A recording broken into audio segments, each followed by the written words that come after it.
Do you ever feel like a hamster on a hamster wheel, not getting anywhere new?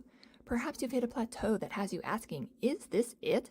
Have you accomplished all you've set out to do in life and are not feeling as fulfilled as you thought you would? It is normal at midlife to reassess what's working for you and what's not. It's also normal to want to reclaim your time, your energy, and your joy. Let's make the best out of the second half of our lives by having more fun, experiencing more peace, and feeling more joy. If any of this resonates with you, then this podcast is for you. I'm Megan Bayless Bartley. Now let's get ready to shift our shit. Hello and welcome back to episode 2, season 3, part 2. I know it's confusing, but we just want to get you little bits of information at a time. I'm Megan Bayless Bartley, joined with Elizabeth McCormack from the Mindfulness Center. And we're talking about boundaries and self-awareness and why it's important to know what you need. And we're following up with our part 1 episode, talking about how expectations, sometimes, knowing ourselves, knowing what our expectations are. Like we were giving the example of driving on the freeway. If somebody cuts you off, you have an expectation, you get mad, you get emotionally activated from that.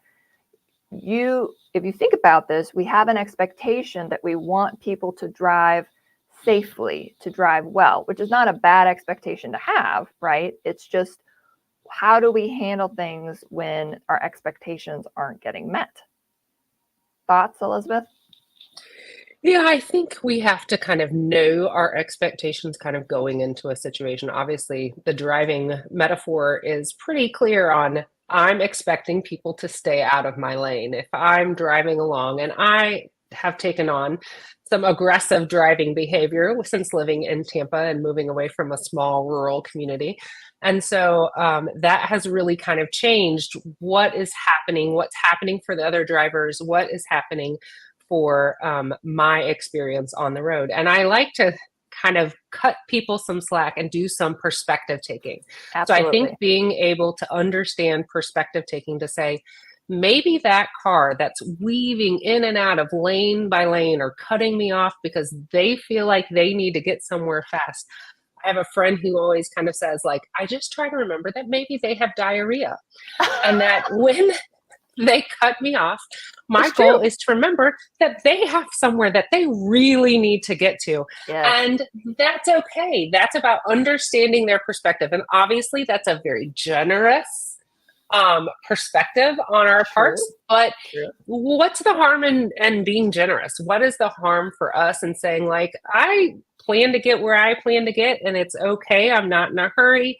Everything is fine for me, and being able to kind of manage my feelings. Now, when someone's pulling into my lane and they're a little close to my bumper, and that does have to affect what I'm doing, I have to choose to respond to give them some room, or am I going to ride their bumper to tell them that I'm unhappy with their choices? It's really tough to kind of manage those feelings. And we're talking about managing those feelings with absolute strangers, people that we are never going to have a conversation with. Yes. But it's still important about how that connects to our own regulation and that expectation that they're going to not hit me so that we don't raise my insurance rates any further than they already are from having teenage boys on my plan. Yes. And kind of managing my needs of being everywhere safely and not having the inconvenience of an accident. So we have to kind of say, like, I expect to be able to get where I need to get. I am not in a hurry. I'm managing myself. I'm fully regulated on my own, in my own right. So if someone else's dysregulation gets in the way of my expectations, their dysregulation affects me in some way, then I have to be able to kind of step back and observe what that feels like for me, and for me to be able to make a choice to say, okay, I don't have a fight in this little situation. They're welcome to feel however they feel. But does someone honking at you cause you to have some feelings? Yeah, it normally does. It's normally pretty startling to us to have someone honk at us. And they normally are expressive inside their car when they're honking at us. But I mean, we can take this metaphor to all kinds of different scenarios of interchanges that we have with people in the grocery store, people in our lives, coworkers, any of those things where someone's energy, someone's mood is affecting us. And how long are we going to carry that? How long is it going to take me my entire journey in my car to shake off that feeling I have, or the feelings that I observed from that other person? And how upset am I going to let myself get about that interchange? It's really tough. It's very tough. And I think, part of this, one of the things I say in my book is, are you shooting all over yourself? Are you shooting all over somebody else? So that's sort of the expectation. You have these limiting beliefs or limiting beliefs of, this is how things should be. Of course, yes, it would be wonderful if everybody drives safely and stays in their own lane. That doesn't always happen. So if you're, and most people, I'm curious about us rule followers, or, those of us who tend to like, people aren't following the rules. That person should follow the rules. And then, okay, so what does that do? That kind of puts us a little bit more in a rigid like mindset of, oh, this has to happen a certain way. Or you could use the word could and say, well, that person could follow the rules, or they could or might do a lot of crazy shit that we don't have any control over. But what we do have control over is how we handle it, our own reaction to that. And that's why slowing things down helps, like stop, think, identify helps about, how do I want to respond to this? Do I want to hand my power over to this person and now be affected, by this exchange for the rest of the day? Yeah, I think we, as we kind of mentioned in we're in season 3, episode 2. So in episode 1, I don't know what part. Megan's got all these details about how we're organizing. We talked a little bit about how we let other people's emotions affect us. And I used the image of wearing that big ball that kind of, it's a blow up that you can run around on a soccer field and bump into each other. And I like to think of that as like, your emotions are supposed to stay within your ball. And you just briefly mentioned someone who's maybe a sensitive person. An empath is the word you use. Yes. And I always feel a little challenged by that empath. Yes, we're all affected by the emotions of others. And yes, some of us are more affected by the emotions of others. And this may need to be a whole nother topic on a whole nother day, but the desire for other people to feel a certain way, and that then makes us feel a certain way. And I know that this is kind of abstract, and we can give examples maybe in the future about how do I not absorb all the feelings that are happening around me? Whether someone else is in a hurry, does that mean I feel like all of a sudden I'm in a hurry? And it kind of happens. Like, we have to work really hard to be like, I'm around somebody who's in a hurry, but I'm going to just sit back and be like, you can be in a hurry. I'm going to just chill right here. And that happens a lot. Like, I will tell my kids, I'm in a hurry. We are going to be late. And you know what? They just don't care. They're not in a hurry. They want to finish their game. They want to finish whatever it is, slowly putting on their shoes. They have no interest. So they are not picking up the energy. And I think that's a pretty good example of being able to hold on to your own boundary, to be like, if my mom be in a hurry, that does not affect me in the least. But if we then say there are places, if we're highly sensitive people, where other people being worried happens a lot, then we can start to feel worried for them. We can pick up that energy. And that's where that bubble piece really comes into play, to say, okay, I can see that that person is having feelings and I don't want to feel the way they're feeling. And how do I hold on to how I feel and not absorb? And I know along several podcasts ago, we talked about not being a SpongeBob. And thinking of yourself as an emotional sponge. How do I not absorb kind of what's happening, whether that's someone being upset and dysregulated, someone being worried or scared, someone having feelings? It all kind of affects us. And as highly sensitive people or empathetic people, we know that our environment affects us, how warm or hot or cold something is, the music that's playing. I mean, we can talk about why they play scary music during scary parts of movies. It's Yep. because that emotion from that music Yes. affects us. And watching someone else be scared makes us scared. That's how the whole movie thing and acting works. And we can feel what they feel. And the better Yes. we get at kind of saying, like, oh, I see that someone else is feeling something, but I'm not going to feel that. I'm safe. I'm okay. I'm not in a hurry. Yes. All of those things kind of help us to manage our emotions. Yes. And I think, I like to call it the shit shield, where people are feeling their feelings, but you're going to put your shit shield around you, which is kind of like that plastic bubble. Or, I think of it as like a plexiglass shield that you can see them either throwing shit at you, like emanating their emotions towards you. You don't have to take them on. You can see them and you can understand that they're feeling a certain way. And I think part of this, as a high empath or highly sensitive person, is just because you could feel somebody's emotions, or you can read somebody by their body language or whatever, or energy, doesn't mean you have to do anything about it. It's like giving ourselves permission to not have to take care of the other person if they're in a place that we can tell is uncomfortable for them. Because, part of this is, how do we all take responsibility for our own regulation, our own feelings, our own beliefs, and not feel like we have to save somebody or help somebody else out, especially if they're not asking for our help, right? Like sometimes we could talk about overfunctioning and underfunctioning in another episode, but but not in this one, so that we, as empaths, don't take on that push to soothe ourselves because we're trying to soothe someone else. Because if we're soothed, it's kind of like when you're dealing with kids and the kids come to you and they're like highly dysregulated.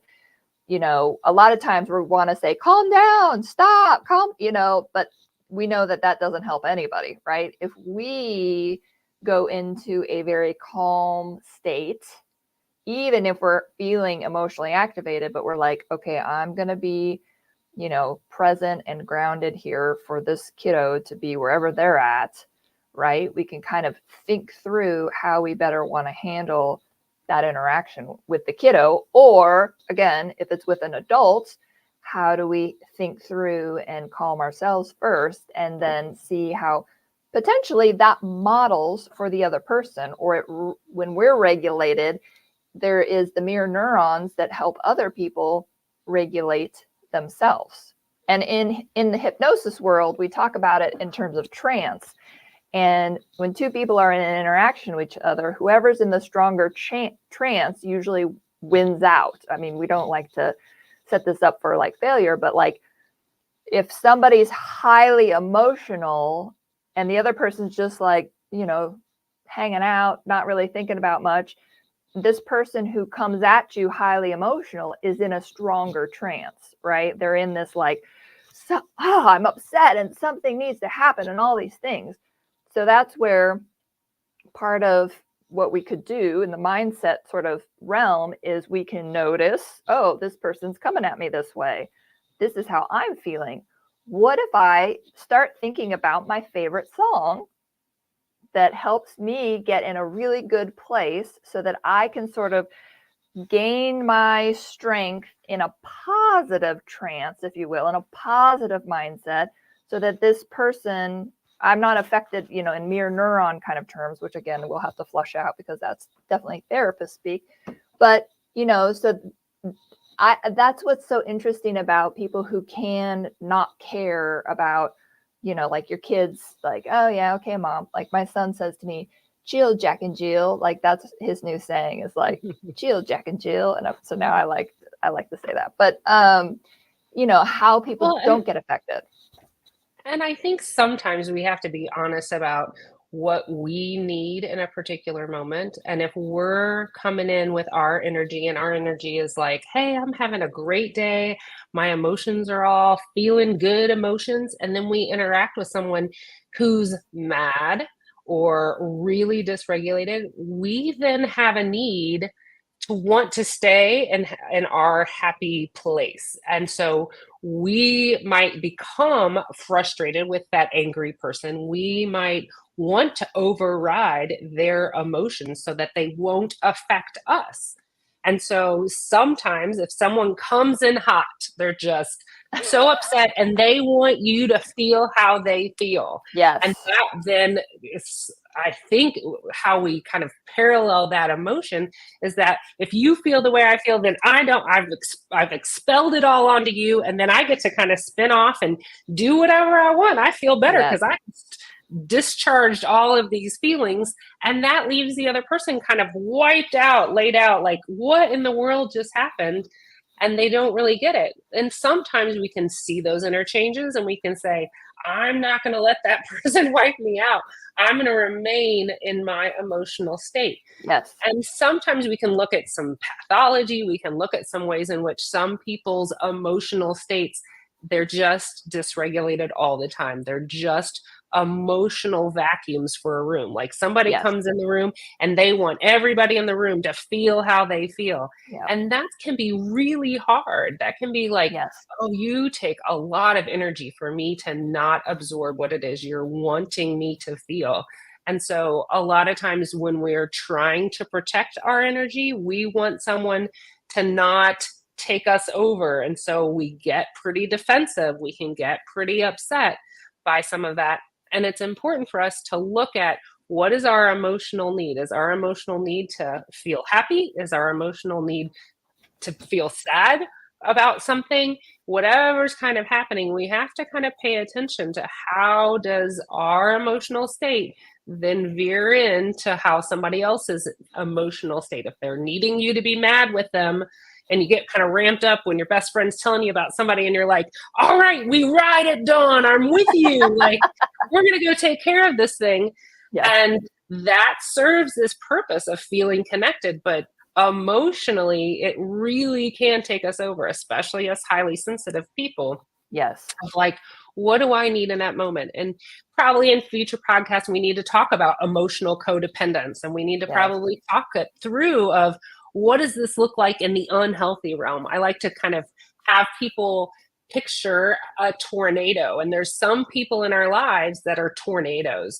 And how for folks that live in Florida, they don't understand tornadoes, they understand hurricanes. But how tornadoes work is that a tornado sucks things up into them and they spin them around and then they spit them back out. So that's kind of like how someone's property ends up 4 miles away from their house, is because it got sucked up into that tornado. Emotionally, we can get sucked up into somebody else's tornado, and they can fight with us, or they can, get us to believe or say or, have the same emotions as they're having. And then they can spit us back out and they can just go on their path. This is obviously a very unhealthy version of having good emotional space and being aware of our own boundaries. But it is a helpful metaphor for like, okay, sometimes with super unhealthy folks, our job is just observe the tornado come in. Don't engage with the tornado. Just watch the tornado go by.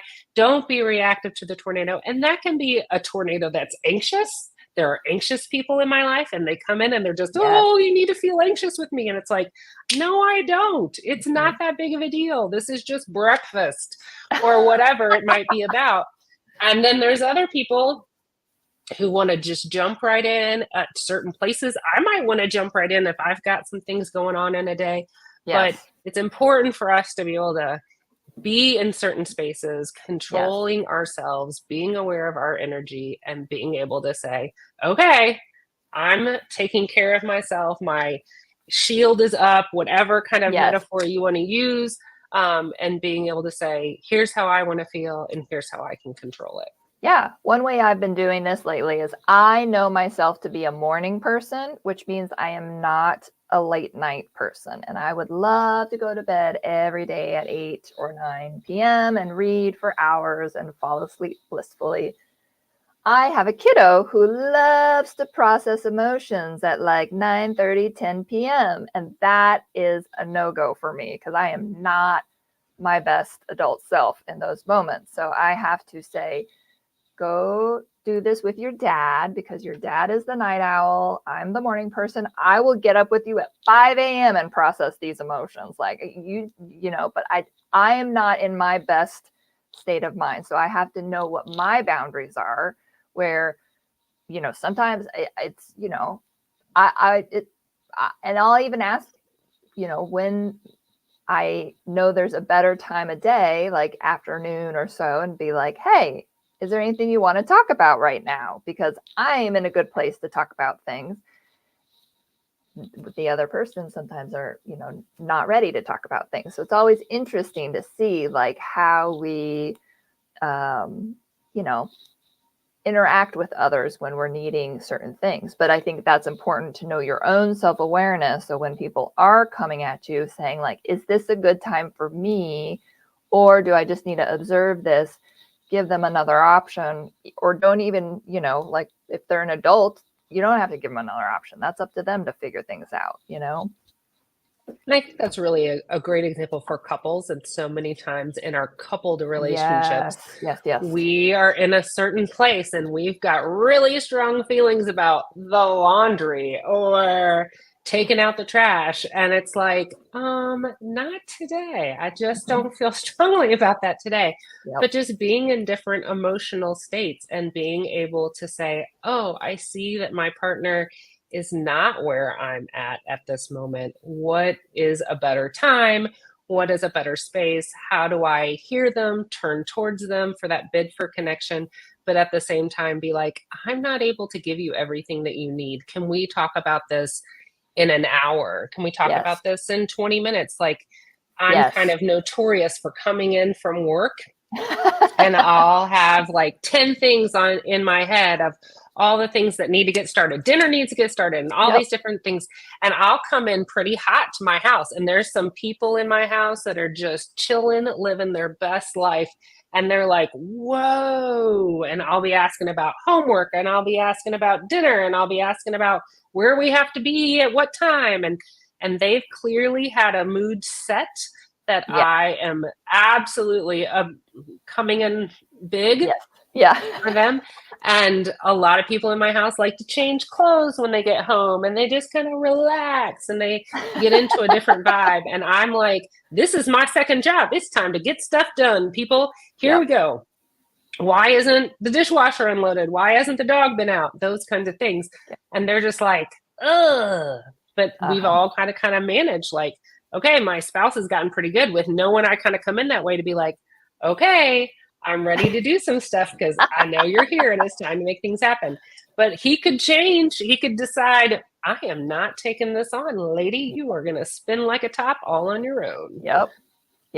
But it happens in all of our relationships. Absolutely. Well, hopefully this was helpful for our listeners.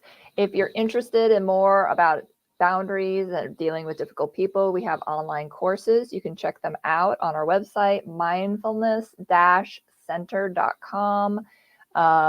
And keep listening. This whole season is going to be about boundaries. So we're happy to answer any questions you have, specific ones. Send us an email, shiftingourshit@gmail.com.